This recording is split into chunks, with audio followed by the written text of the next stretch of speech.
Welcome to Mommy Shey's Kitchen!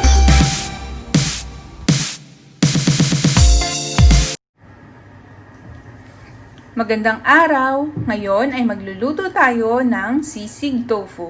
At ito ang ating mga kakailanganing ingredients. Unang-una ay ang tofu. Hiwain nyo lang siya into cubes. Small cubes lang siya, enough para hindi naman siya sobrang maging dry pagka ipinirito. So, bali dito sa Kuwait, ganito yung mabibili nyong tofu. So, isang bloke siya ng tofu. Pero kung sa Pilipinas, meron tayong mga nabibili ng mga small square na tofu. Kung ito, ang equivalent siguro nito sa Pilipinas ay mga 4 na tofu. So, kung sa Pilipinas, 4 na tofu yung gagamitin nyo. Meron akong isang siling haba. Hiwain nyo lang siya ng medyo maliliit na katulad niyan. Meron tayong 2 tablespoon of butter. Or kung wala kayong butter, pwede kayong gumamit ng margarine. Meron din tayong red bell pepper. Black pepper, ground black pepper. Meron tayong onions. At ito ay 1/4 cup of mayonnaise. At gagamit din tayo ng all-purpose cream at knorr liquid seasoning. Yung paghihiwa natin sa bell pepper at onion, magkamukha lang siya dapat. So, simulan muna natin sa paghahalo ng ating sauce. Ito ang mga kailangan natin para sa paggawa ng ating sauce. Sa bowl na katulad nito, maglagay lang kayo ng 1/4 cup of mayonnaise. Tapos, maghalo kayo ng, bali 170 grams siya ng all-purpose cream. So, ito, ihalo ko na siya lahat. Dapat, mas lamang yung all-purpose cream nyo kaysa dun sa mayonnaise. So, ayan. Ilagay na natin yung isang can. Tapos, i-mix nyo muna siya. Sa sisig tofu kasi, mas masarap yung madaming sauce. Tapos, kung gusto nyong saucy siya, huwag nyo masyadong tagalan yung pag-saute dito at yung tofu. Mamaya ituturo ko sa inyo yun. Kung gusto nyo saucy or hindi. So, ayan. Na-mix na natin ang mayonnaise at ang all-purpose cream. Isama na natin ang black pepper. So, ayan. Yung black pepper, mga nasa yan, half teaspoon of black pepper. Ayan. Tapos, pag na-mix nyo ng mabuti, hahaluan nyo naman siya ng around 3 tablespoon of knorr liquid seasoning. Pero, depende na sa inyo kung gaano ka-alat nyo gusto. So, from time to time, habang nag-a-add kayo ng liquid seasoning, tikman nyo din siya kung pasok na ba sa panglasa nyo. Pero kung medyo gusto nyo pang mas maalat, dagdagan nyo pa ng paunti-unti hanggang sa ma-achieve nyo yung gusto nyong alat. So, ayan. Dagdag pa tayo ng isa pa.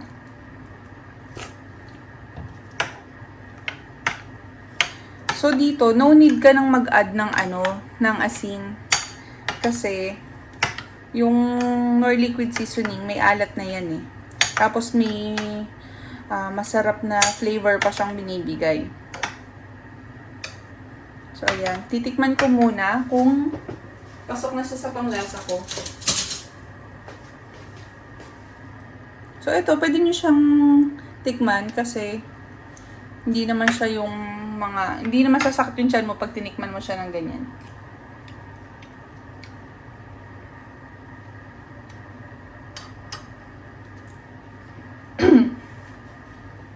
So, sa akin, konti pa, mga half tablespoon pa ng knorr liquid seasoning at okay na yan.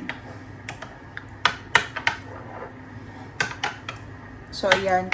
Okay na ang ating sauce. So, ang susunod naman nating gagawin ay ang pagpiprito ng ating tofu. Tara, magprito na tayo. Sa isang pan, maglagay kayo ng cooking oil at hayaan itong uminit bago isama ang ating tofu.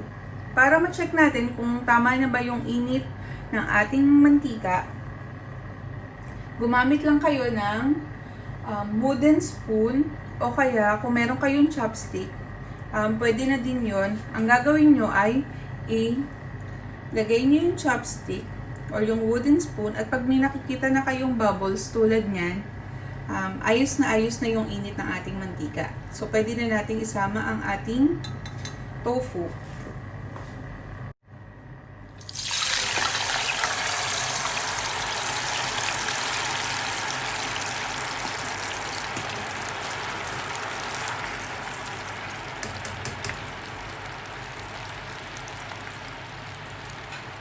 So, bali mag-ingat lang tayo sa pagpiprito ng tofu kasi diba nakababad yun sa tubig. So, basa siya. So, may tendency siya na parang pumutok-putok. So, ingat-ingat lang sa pagpiprito para hindi naman masira ang ating mga cookies. So, ayan. Saktong-sakto yung init ng ating mantika.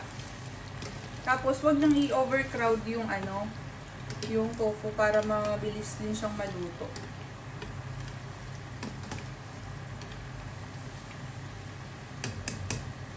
Antayin lang natin siya hanggang sa maging golden brown at medyo crispy na yung mga edges. So, ganyan. Halo-haloin nyo lang siya from time to time. So, eto, bali kalahati lang siya or 1/3 lang siya nung tofu natin. So, magtatatlong batch tayo ng pagpiprito. Maganda kasi pag hindi crowded yung pagpiprito mo, pantay, sabay-sabay silang maluluto.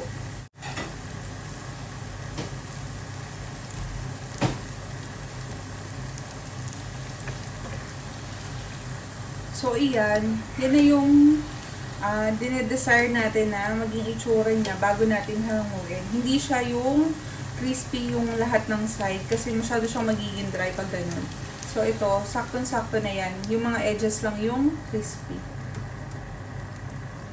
Yan. Tapos, i-transfer na natin sa isang plate.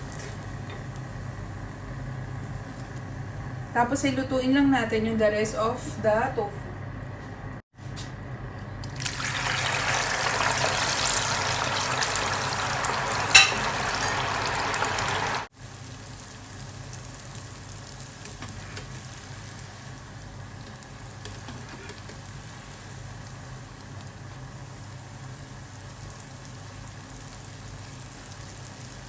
So, iyan, hahanguin na lang din natin itong last batch ng ating tofu. At mag-start na tayong tapusin or iluto lahat ng tofu. Gagawin na natin ngayon yung pinakasisig.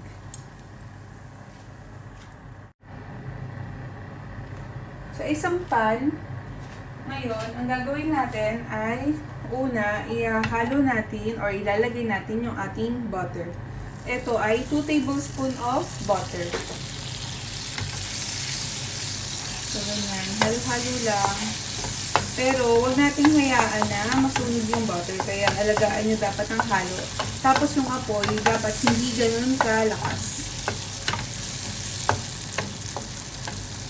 Tapos, bago mag-melt lahat ng butter, pwede na ngayon natin ihalo ang ating onion or ang ating sibuyas. Dito sa paggawa ng sisig tofu, mas masarap na kung yung mga gulay na isasama natin ay half cook lang. Para may crunchiness ka pa na ano yun? Anong tawag doon? Para crunchy pa siya pagka kinain mo, ganun. So, yun. Mas masarap siya kaysa yung pagka lutong-luto siya. So, iyan. Medyo 1/4 cook na ang ating sibuyas. Pwede na natin ngayon isama ang ating red bell pepper. So, ayan. Mix-mix ka lang. Halo-halo lang. Tapos, kung sa sisig, kung ang gusto nyo ay maanghang, pwede nang ilagay yung sili, instead of siling haba, pwede pa kayong mag-add ng siling labuyo or yung mga siling pula na maanghang. Pero kasi kami, dahil may bata kami dito sa bahay, ang ginagawa ko, hindi ko siya inaanghangan dyan. Pag kumakain kami, that's the time na nagbubudbud na lang ako ng mga chili powder, ganyan. Para makakain pa din ng baby namin itong sisig tofu. Tapos, ngayon, pwede na natin i-add ang ating siling haba. Itong siling haba, hindi siya ganun kaanghang. So, pwede siya makain ng mga bata. Pero, wag nyo lang ipakain mismo yung pinakasili. Kasi baka kung minsan makagat siya, tapos maanghang pala pagka nakakagat. Kung minsan kasi maanghang siya pag ginagat, pero pagka dyan sa sauce lang, hindi mo siya mararamdaman yung pinakaanghang niya. Tapos ngayon, pwede na natin isama ang ating tofu. So pagluluto na itong sizzling tofu, hindi siya ganun kahirap. Medyo matagal lang kasi kailangan i-prito yung tofu. Pero the rest naman, madali lang. Konting gisa-gisa, konting halo-halo ng mga ingredients. Tapos, ihahalo na natin ngayon ang ating sauce. So ngayon, pag hinalo natin itong ating sauce, napakabilis na lang.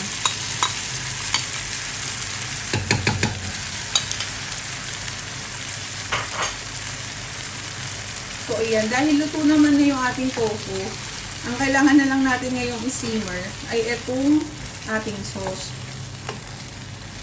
Kung gusto nyong sauce yung inyong sisig tofu, mga 2 minutes nyo lang siya i-simmer. Hanggang sa, yung parang magpantay lang yung pinakakulo ng ating cream.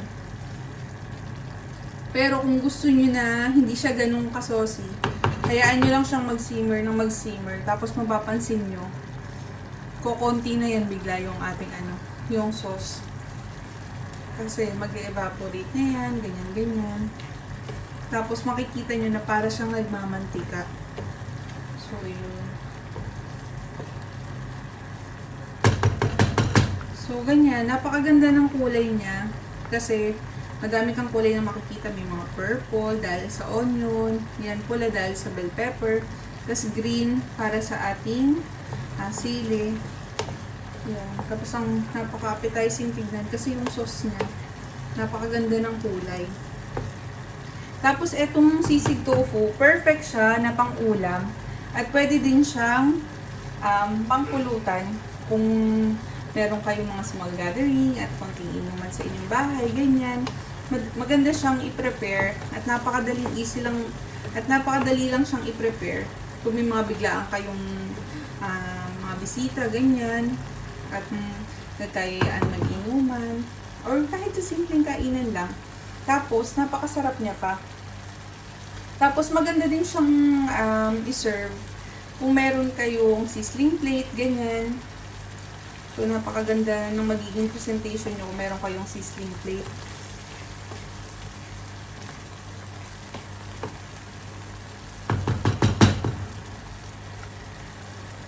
Pero kami kasi dito, wala kaming sizzling plate. So, ang ginagawa ko minsan, hindi ko na siya hinahango sa pan. So, parang ito na yung aming sizzling plate.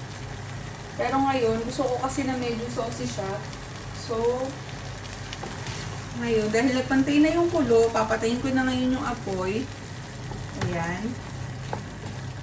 So, ayan. Madami pa din siyang sauce. Kasi yung anak namin, nahilig siya sa sauce, ganyan. So, ayan. Tingnan nyo, napakasarap niyan. Tamang-tama ang alat, ang anghang. Hindi siya ganun kaanghang, mas aanghang pa nga siya dahil dun sa may pepper na nilagay natin dun sa sauce. So, ngayon, ita-transfer na natin siya sa isang bowl at para tayo ay kakain na. Ayan guys, na-transfer na natin ang ating sisig tofu sa ating serving bowl. Yung serving na to, good siya for 2 to 3 person. Pero kung gutom kayo, good for 2 person lang yan. Tapos, with isang kalderong rice. Sana ay nagustuhan nyo tong recipe na to. At kung nagustuhan nyo, try nyo ding subukan sa inyong mga bahay. At sa susunod ulit nating pagluluto. Bye!